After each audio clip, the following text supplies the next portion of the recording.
One of those age-old decisions that most of us are going to have to make at some point in our lives once work becomes stable is whether you want to first buy a house or first buy the car. If you've ever watched any of my videos, you'll know that I never want you to make a decision without thoroughly and without bias exploring both sides of the coin. So that no matter what you decide, it will be because you've explored all the options that are available. So today's question, should you first buy the house or the car? Let's dive in. I'm Sebolelo, aka Sebolelo, the estate agent, and welcome to the channel where we help first-time home buyers and first-time home owners make well-calculated decisions about their properties.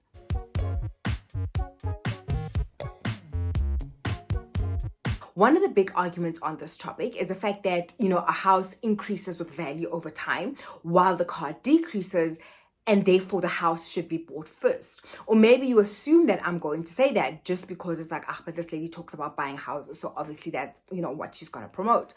So let's start by first debunking this asset versus liability argument. We've all been told that a house is an asset and a car is a liability. I read a book called You're Not Broke, You're Pre-Rich, written by Mapalo Makhu. She is a columnist at City Press. A very good book, by the way. If you do get an opportunity, I would highly recommend you read it. There's not a lot of finance books that are written with the South African context when it comes to money, so highly recommended. But anyway, in the book, she interviews Nicolette Mashile, who calls herself the financial bunny. And she asks Nicolette, do you think a car is a liability? And Nicolette said, no, she doesn't. Her theory is, if you are using your car and you need it to get to and from work, technically you're using the car to earn you money. So it cannot be a liability. If anything, it's actually an asset. And I thought to myself, that is so fascinating and it makes a lot of sense. The reason I started with that is because I really want you to open your mind. It's possible that you're coming in already leaning towards, either the house or towards the car, but I want you to come in thinking, okay, there might be something I had not considered, so let me actually just keep my mind completely open. One of the first things I want you to think about if you're at the crossroads is which of the two is more urgent. I've got a cousin he's got a PhD, he's got a good job, makes a pretty good salary. He's in his mid-40s. He's never owned a car. And you're probably thinking, like, how on earth could you be in South Africa in your 40s with a PhD and not own a car? The catch is, he's not in South Africa. My cousin lives in Vienna, and the public transport system in Austria is very different to how it is in South Africa. In Europe, the buses run on time like clockwork. The trains literally have air conditioning. So the public transport system is very different to what we deal with in South Africa. And this matters because whether you're deciding to buy the house first or the car first will depend a lot on where you are. And I'm, of course, assuming that you are, in South Africa, or at least in the Southern Hemisphere. And I'm assuming that you are making this decision because you cannot afford the car and the house at the same time. So you're trying to think which of the two is more important right now. Even if you think you can afford both, I wouldn't recommend it because both of them take some time to adjust to.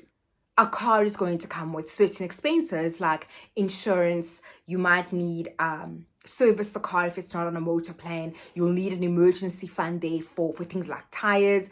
And the house also has its requirements. You'll need to pay rates. Maybe there's levies. Again, you'll need an emergency fund for, in case there's like a plumbing problem or a leak. Look, even if you think you can afford both of them at the same time, I certainly would recommend that you buy one and stick to it and just give yourself some months to adjust. What you never want to do is to buy a car while your property is still being registered. So even if you do decide to buy them at the same time and maybe start with the house, make sure that your house is registered before then buying the car. But chances are, if you're watching this video, you're at a point where you have to choose between the two. So let's compare. The first thing you need to think about is the timeline. You're going to pay off your car in, let's say, 5 to 7 years, and the house is going to be 20 to 30 years. So it's quite a big difference, right? But if you buy the car first, you will be able to have disposable income after a substantially shorter period. But with the house, you will be able to have that 5 to 7 years in order to build equity, and you can then access that equity in order to purchase the vehicle. Then there's the income to expense ratio. If you're purchasing a property, the bank will usually give you 30% of your gross that you can spend towards your brand. And with a car, the bank will give you 20% of your net. So you'll need to ask yourself, can I afford more house or can I afford more car? And that will, of course, depend on what is happening in your budget.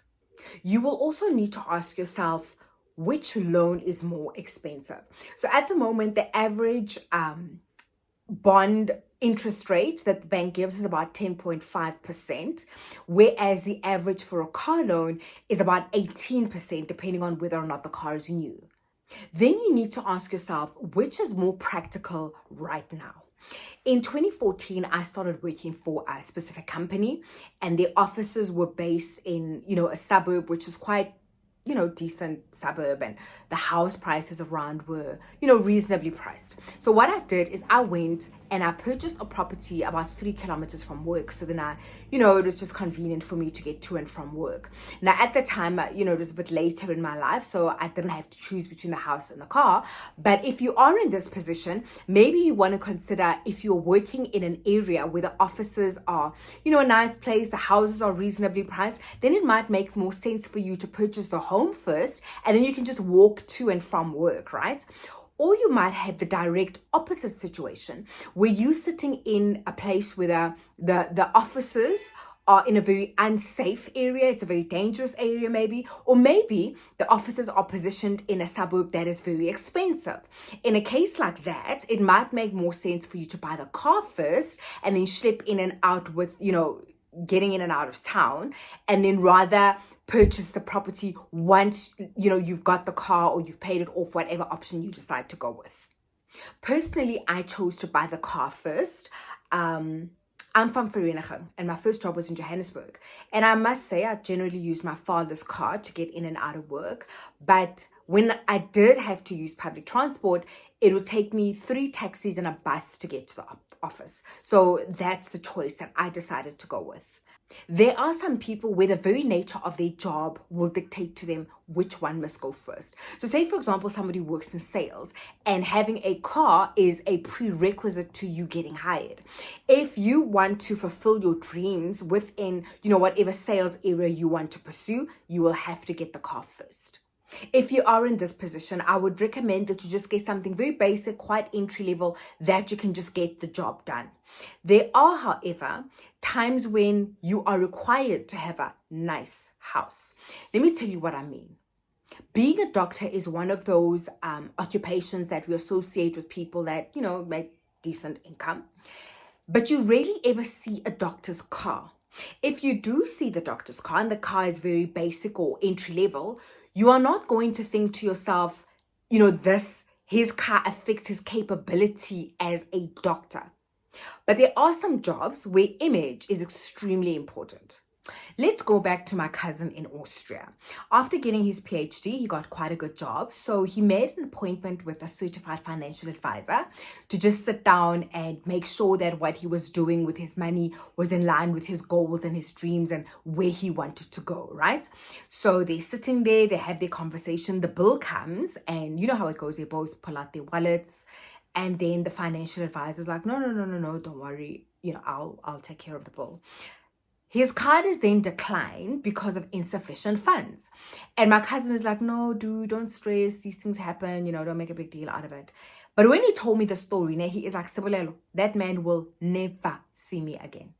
If he cannot take care of his own finances, how is he going to manage my portfolio?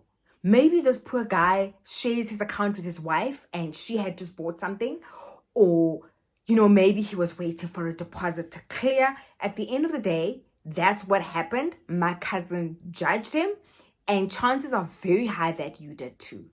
As much as we want to say that we're confident, we don't care what people think, the truth is that people judge.